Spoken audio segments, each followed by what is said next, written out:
If you haven't connected the dots yet, you might be completely surprised when everything explodes.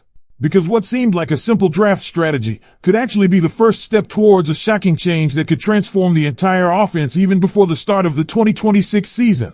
There's a reason the Ravens made those specific picks. There's a reason they invested heavily in a specific position. And there's a reason certain names are being mentioned behind the scenes again. This isn't random, it's calculated.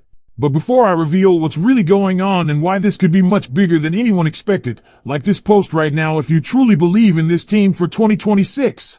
And I want to see something in the comments, type right now, we believe in the Ravens, if you're optimistic that this team is about to take a big step forward this season. Because what I'm about to explain could completely change your perspective on this roster going forward. Let's go straight into it. The Baltimore Ravens opened the 2026 NFL Draft by selecting a massive presence on the offensive line, Wenger Yuan, a 320-pound guard out of Penn State. A clear statement about protecting the quarterback and reinforcing the trenches.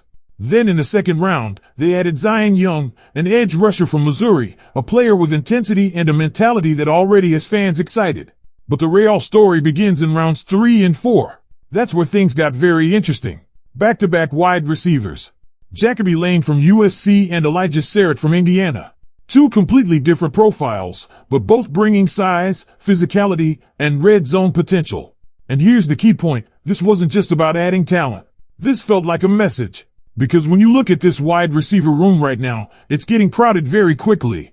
You already have Zay Flowers leading the group, clearly established as the top option and expected to remain that way for years. Then there's Devontae Walker entering his third season, a player many believe still has untapped potential despite limited statistical production so far. And now, you inject two more young receivers into the mix, both hungry, both with something to prove. Elijah Sarrett comes in as a more polished receiver, someone who already produced over 3,300 yards in college and looks ready to contribute from day one. Meanwhile, Jacoby Lane might need a bit more development, but his ceiling is incredibly high.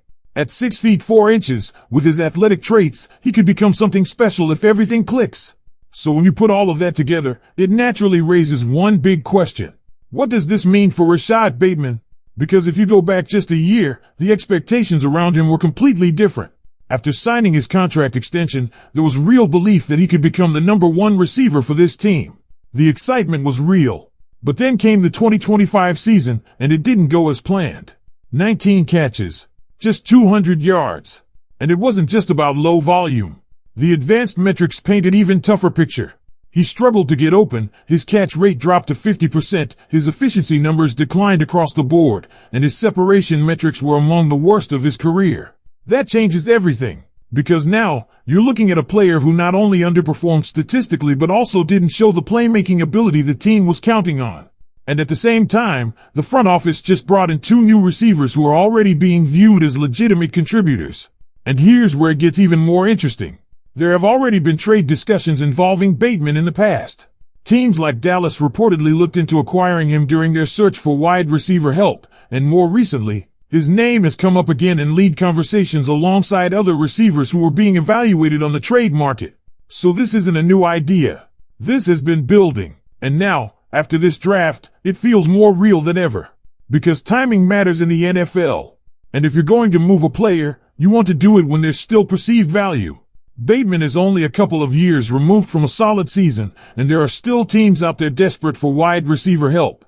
That demand could create an opportunity. We've seen recent trades where receivers fetched mid-round picks, fifth-rounders, sometimes packages involving multiple selections. And while Bateman's production hasn't been elite, his name recognition and flashes of consistency might still hold enough weight to get something meaningful in return.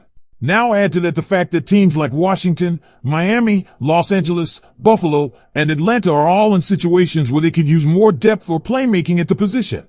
The market is there. So when you connect all the dots, the draft strategy, the roster composition, the past trade interest, and the current demand around the league, it's hard to ignore what might be coming next. This could be more than just speculation. This could be the beginning of a major roster decision that reshapes the Ravens' offense heading into 2026. And the biggest question right now is simple. Are the Ravens preparing to move on from Rashad Bateman while they still can? And this is where things start to get even more intense behind the scenes, because once you open the door to a potential Rashad Bateman trade, you're not just talking about moving a player, You're talking about redefining how this offense is going to function in 2026. Think about it for a second. If Bateman is no longer part of this roster, the identity of the wide receiver room shifts immediately. Zay Flowers becomes not just the clear number one, but the unquestioned focal point of the passing game. Every defensive coordinator will key in on him. Every game plan will revolve around limiting his explosiveness. That means the pressure doesn't just increase on him, it shifts to the rest of the group to step up in a major way. And that's exactly why the additions of Jacoby Lane and Elijah Sarrett feel so intentional. Sarrett, as we mentioned earlier, looks like a plug-and-play option. His college production, his route running, and his readiness suggest that he can step into meaningful snaps right away. He's the type of receiver that can quickly earn trust, especially in key situations like third downs and red zone opportunities. And speaking of the red zone, both he and Lane bring something this offense has been missing: size. At 6 feet 2 inches and 6 feet 4 inches, they instantly become two of the biggest targets available. That matters, because when you're trying to convert in tight spaces, when defenses compress the field, having bigger bodies who can win contested catches changes everything. It gives the quarterback more flexibility. It creates mismatches. It forces defenses to adjust. Now imagine that paired with a player like Zion Young on the defensive side, bringing that relentless energy we saw during his draft call and on the field. This draft class wasn't just about filling needs, it was about injecting attitude, identity, and competition across the roster. And competition is the key word here. Because if Bateman stays, he's not walking into a guaranteed role anymore. That safety net is gone. He would have to fight for targets, fight for snaps, and prove that he deserves to be part of this offense moving forward. And when you look at the numbers from last season, that's not a small task. At the same time, if the Ravens do decide to move him, it's not just about what they gain in return, it's about what they're saying internally. They'd be signaling full confidence in this younger group. They'd be committing to development, upside, and a new direction. But here's where things get even more strategic. If Baltimore can get a 4th-round pick, that's a win. If it ends up being a 5th, it still might make sense depending on the situation. Because those picks aren't just numbers, they're flexibility, they're depth, they're future assets that can either turn into contributors or be used in other moves down the line. And let's not ignore the psychological aspect of all this. Other teams around the league are watching. They see the Ravens adding receivers. They see the crowded depth chart. They know the situation. And if there's a front office out there that believes Bateman just needs a fresh start, that believes he can bounce back in a different system, that's where leverage starts to build. It only takes one team. One team that feels like they're one receiver away. One team willing to take that chance. And suddenly, a deal that seemed uncertain becomes very real. So now we're sitting here, after the draft, with more questions than answers, but also with a much clearer picture of what the Ravens might be thinking. This isn't random. This isn't coincidence. This is calculated. The Ravens didn't just draft players, they created options. And as we move closer to the start of the 2026 season, this is going to be one of the biggest storylines to watch. Because whether Bateman stays and fights for his role, or whether he's moved for future assets, one thing is certain.